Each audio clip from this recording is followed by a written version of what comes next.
ছাত্ৰ ছাত্ৰীসকল আজি তোমালোকৰ এটা নতুন পাঠ লৈ পেলাই আহিছো এটো হৈছে অবতল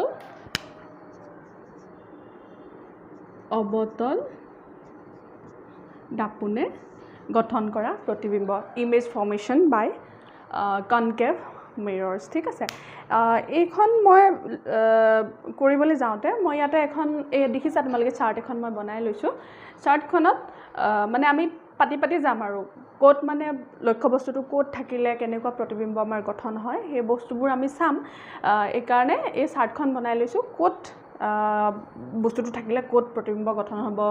প্ৰতিবিম্বৰ স্থান প্ৰতিবিম্বৰ আকাৰ প্ৰতিবিম্বৰ প্ৰকৃতি উলিয়াবলৈ আমি যত্ন কৰিম ঠিক আছে প্ৰথমতে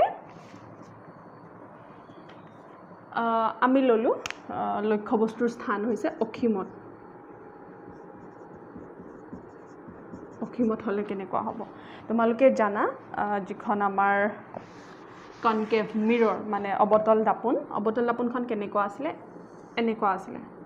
হয়নে প্ৰতিফলক পৃষ্ঠখন ভিতৰলে কাৰ্ভ আছিলে বেকা আছিলে এইখন হয়নে আৰু এডাল হৈছে মুখ্য অক্ষ হল ইমান মানতে আমাৰ ফোকাসটো থাকিব আৰু ইমান মানতে আমাৰ সেন্টাৰ অফ কাৰ্ভেচাৰ মানে কি আছিলে আমাৰ ভাস কেন্দ্ৰটো থাকিব হয়নে আৰু এটুক আমি কিহেৰে বুজাম এটুক পিৰেৰে বুজাম মেৰু হয় এখন হৈছে এম এন আমাৰ দাপোন এতিয়া আমি প্ৰথমতে ললো অখিমত এটা লক্ষ্য বস্তু লৈছো লক্ষ্য বস্তুটো চাবা দেই এডাল হৈছে দাপোনখনৰ মুখ্য অক্ষ ডালৰ এ বি ঠিক আছে ললো এ বি মুখ্য অক্ষৰ ওপৰৰ ফালে যিমান তলৰ ফালেও হিমান দূৰতে ই অৱস্থিত ঠিক আছে এতিয়া চাবা ইয়াৰ পৰা ৰশ্মি গোল ড্ৰেছ দিছো মানে বহুত দূৰত আছে আৰু দূৰত থকা কাৰণ ড্ৰেছ দিছো ই গৈ এনেকে ফোকাসৰ মাজে এনেকে পাৰ হৈ যাব ঠিক তেনেকে এই ভৰিটোৰ পৰা গৈ হিউ কি হ'ব দাপোনত প্ৰতিফলিত হৈ পেলাই এনেকে কৰি ফোকাসৰ মাজেৰে পাৰ হৈ যাব এতিয়া তোমালোকে নটিস কৰিছা এটো আসলে এ মানে কি আছিলে তাৰ টিপটো মানে তাৰ মূৰটো গৈ পেলাই এনেকে ৰশ্মিডাল এনেকে গৈ পেলাই উলটি গৈছে আৰু এফালে ভৰিটোৰ পৰা গৈ এনেকে গৈছে মানে কি হ'ব আমাৰ প্ৰতিবিম্বটো উলুটা হ'ব কিন্তু সোই ফোকাসতে প্ৰতিবিম্বটো গঠন কৰিব এইখনতে প্ৰতিবিম্বটো গঠন কৰিব আৰু প্ৰতিবিম্বটো একদম সৰু হ'ব দেখিছানে যত কটাকটি কৰে তাতে আসলতে আমাৰ প্ৰতিবিম্ব গঠন হয় যিহেতু আমাৰ ভৰিৰ পৰা যোৱাডাল মূৰৰ পৰা যোৱাডাল এনেকে তললে গুচি গৈছে ভৰিৰ পৰা যোৱাডাল ওপৰলে গুচি গৈছে গতিকে আমাৰ প্ৰতিবিম্বটো কি হ'ব উলুটা হ'ব আৰু কোট গঠন হ'ব অখিমত থাকিলে প্ৰতিবিম্ব গঠন হ'ব আমাৰ ফোকাসত গঠন হ'ব তাৰ পিছত প্ৰতিবিম্বৰ আকাৰ কেনেকুৱা প্ৰতিবিম্বৰ আকাৰ একদম সৰু ন এটো সংকুচিত অতি সংকুচিত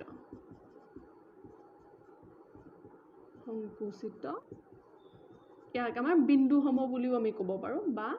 বিন্দু সম বুলিও ক'ব পাৰো আৰু প্ৰতিবিম্বৰ প্ৰকৃতি কেনেকুৱা মানে প্ৰকৃতি বুজাবলৈ হলে আমাৰ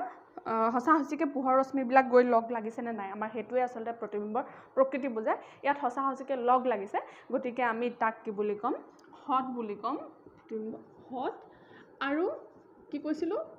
মূৰৰটো গৈ পেলাই মানে ভৰি মানে তলৰ ফালে গৈছে মূৰৰ ৰশ্মিডাল ভৰি ওপৰৰ ফালে গৈছে মানে আৰু উলুটা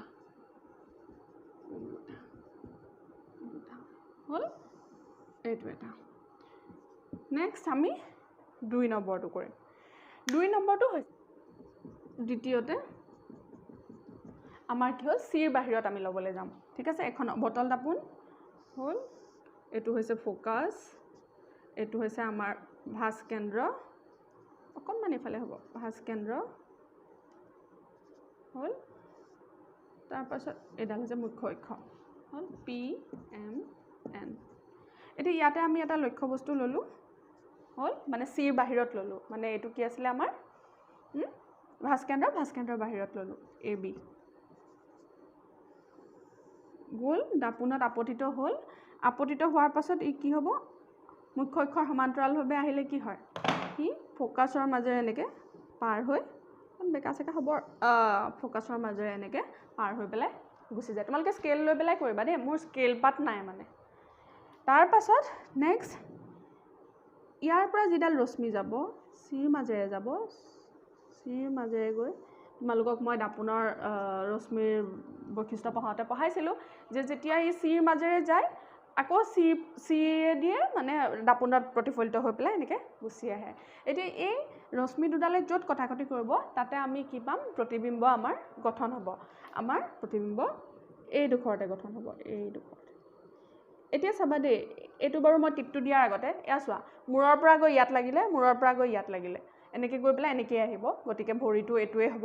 মানে বেছটো তলটো এইটোৱে হ'ব কিন্তু মূৰটো দেখিছানে মূৰৰ ৰশ্মিবোৰ গৈ লগ লাগিছে গতিকে মূৰটো এইফালে হ'ব গতিকে আমাৰ প্ৰতিবিম্বটো কি হ'ল ওলোটা হ'ল ইয়াক আমি এড্ৰেছ বিড্ৰেছ নামেৰে নামাকৰণ কৰিলোঁ এতিয়া তোমালোকে মন কৰিলা যেতিয়া চিৰ ভাস্কেন্দ্ৰৰ বাহিৰত যেতিয়া আমাৰ লক্ষ্যবস্তুটো থাকিব তেতিয়াহ'লে কি হ'ব প্ৰতিবিম্বটো ক'ত গঠন হ'ব তোমাৰ চি আৰু এফৰ মাজত আমাৰ প্ৰতিবিম্ব গঠন হ'ব ঠিক আছে এটোক আমি কি বুলি লিখিম এইফালৰ পৰা আমি আনো বাৰু দেই এফ আৰু চিৰ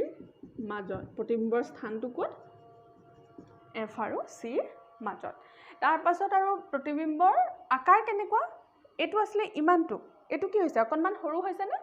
হৈছে গতিকে আমি ইয়াক কি বুলি লিখিম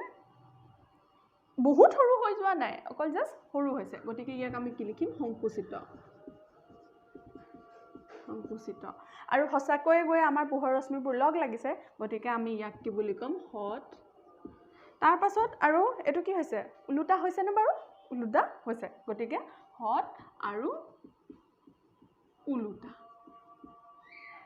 প্ৰতিবিম্বৰ প্ৰকৃতিটো আমি এনেকুৱা পালোঁ এইটো 2 নম্বৰ